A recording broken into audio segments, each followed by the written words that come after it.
Now we are going to continue on the exponential functions with more examples on that. Now let's assume I've got an expression y is equal to x to the power 3, x to the power 3 plus e to the power x, and I've been requested to get this y double prime. So if I want to get a y double prime, I need to first of all get y prime, which is equal to 3x to the power 2. Now, because this is this cannot change, it will be e to the power x. Then y double prime, I'm going to continue differentiating the same. So it will be now 6x plus e to the power x. So this is actually a y double prime. Now, sometimes I can be given another one, say x is equal to x to the power 5, and then e to the power x. In this way, if I want to do this, then I can use my rule because there are two functions. So it will be x to the power 5 prime ex plus bracket ex prime multiplied by x to the power 5.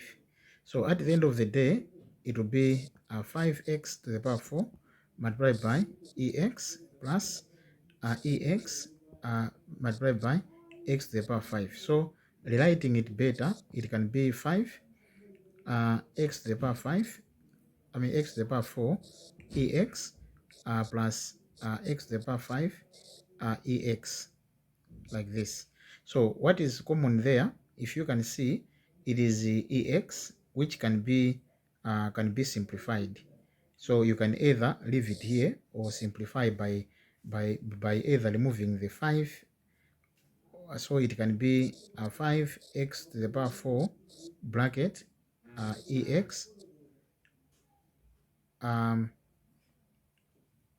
even if you can leave it there, it doesn't matter, because the purpose is not simplifying this expression to the latter. Now, on the other part, we can actually have this is another problem to say y is equal to ex divided by x, like this, so that we can get y prime. So here I will say ex bracket prime and multiplied by ex, then minus x bracket prime multiplied by ex, then that over x squared. Then I'll be able to say this prime is equal to ex multiplied by x, and then it will be minus 1, which is that, and then ex divided by x squared. So this, at the end, I will get this and say this is now x ex minus ex divided by x squared. So this is actually the problem. Then you can manage to actually take out that, so that it can be x minus 1 over x squared, which is equal to f prime x. So this is the way we can be able to find. Now, if you want to go second order, now I want you to try to take this one to second order of x. How is it going to be if you're taking second order of that? I want you to see how that can be. Okay, having done that, then we can be able to have as many exercises as well as possible. Now, one major part which I need to explain is let's assume I've been given the following statement.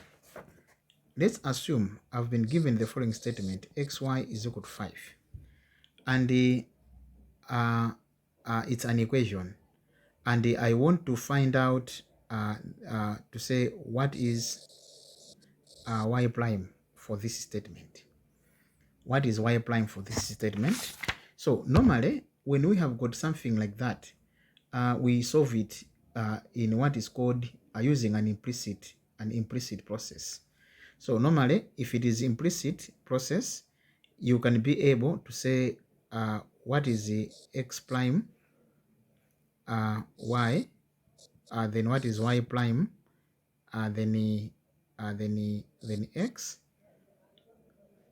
like that, and then you can actually now, this other part is going to be equal to 0. Now, here what happens is that this is actually the situation that we normally do.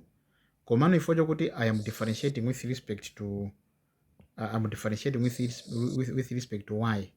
It means that for this one, I cannot differentiate. So I will be able, now to show that I've differentiated, then I can just have 1 there, but I can have dy dx, like that, is equal to y. Okay, now this shows that I've differentiated something that is wrong. Okay, and then thereafter, I'll come to this particular point. I'm differentiating. Yeah, for this one is okay. Now let me restart on that one.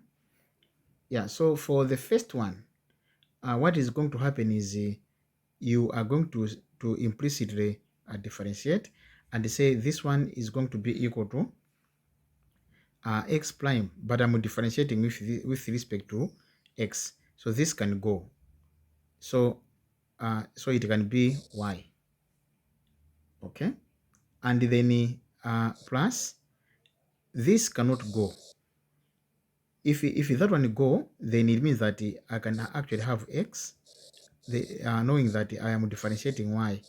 So this remains like this, so that now the 5 becomes 0 still. So after this, I can now be able to make like dy dx now the subject of the formula. Then this is going to be equal to negative y, going to the, if y can go to this other direction, then this is going to be equal to dy dx. And then if I want now to get dy dx in this, then I can actually have negative y divided by x.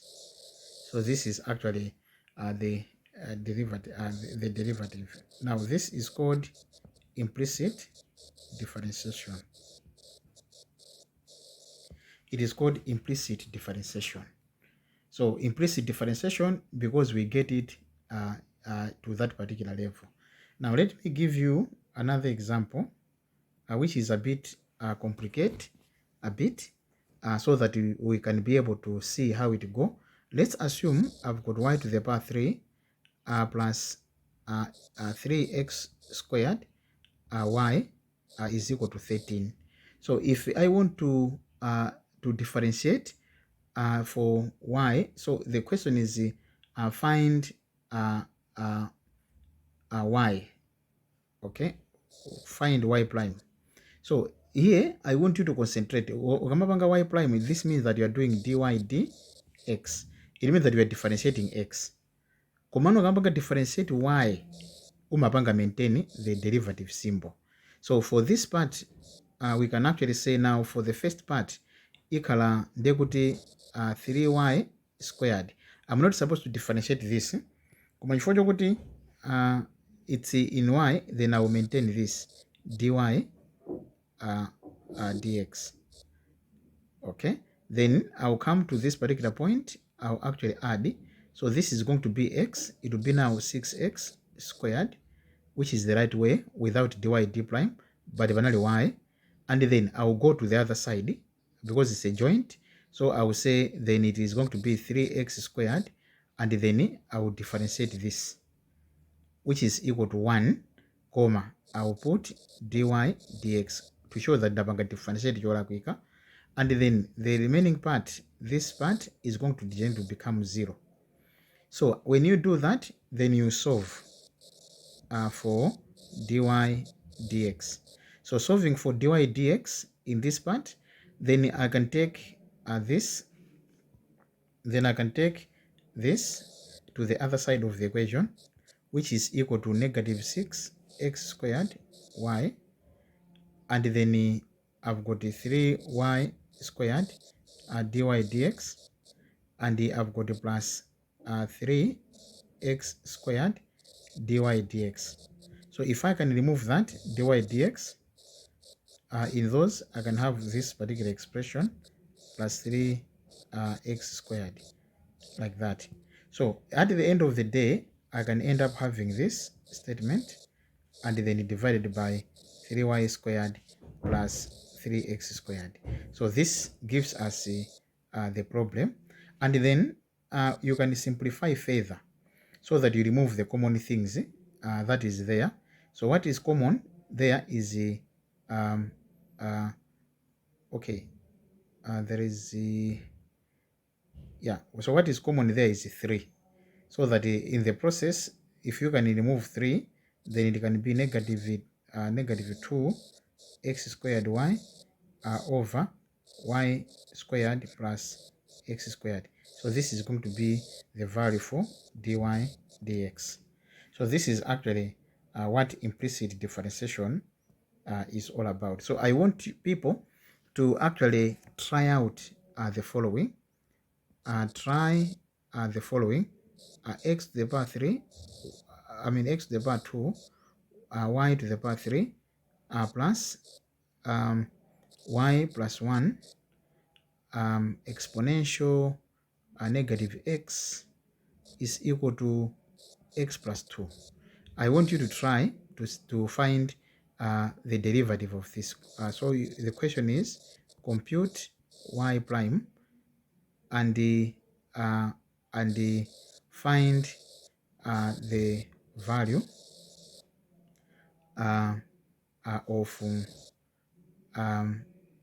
y if x y is equal to 0 1. So when you calculate, try to substitute wherever there is x, wherever there is y, substitute with 0 1, so that you can get an effective sum on that one.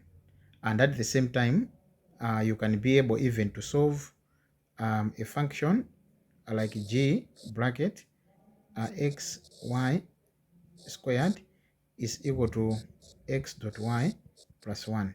I want you to try again solve this particular expression. They are a bit harder. You must be able to look at them in a critical way so that you can understand how they work. So the next topic we are going to look at is now application of these problems, so that you can be able to see how best they are applied in context. Now we'll apply them in determining different economic factors that determine to be determined. Okay, so that's it for now.